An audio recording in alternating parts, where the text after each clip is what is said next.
મોઢું કેમ ચડેલું છે? દર વખતે ચડેલું નહીં હોય.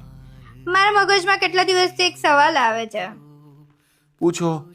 પપ્પા, જ્યારે હું અને ઝીલ આવ્યા ત્યારે તમને લોકોએ ઘણું સંભળાવ્યું ને કે બેની જગ્યાએ એક છોકરો હતો તો સારું હતા.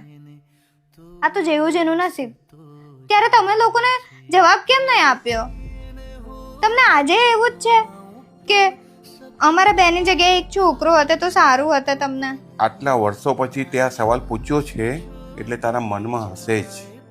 પહેલું, મને અફસોસ નથી, મને પ્રાઉડ છે કે મને 2 દીકરીઓ છે. કારણ કે જે દીકરો થઈને ફરજ નથી નિભાવી શકતો તે મારી દીકરી થઈને કીધા વગર ફરજ નિભાવે છે. બીજું, એ લોકોને મેં એટલા માટે જોબ નહીં આપ્યો કારણ કે એ સમયે હું એવું ઈચ્છતો હતો કે મારી અને તારી મમ્મીની પરવરિશ એનો જવાબ આપે. અને આજે જેટલાને દીકરા છે અને જેણે સંભળાવ્યું હતું અને એ બધાની સામે મારી 2 દીકરીમાંથી 1 દીકરી ઊભી રહી જાય ને એ જ કાફી છે. ત્રીજું, I am proud father of 2 daughters. I am proud કે મારા ઘરમાં 3 લક્ષ્મી છે. 3? તારી મમ્મીએ જ મને બીજી 2 લક્ષ્મી આપી ને.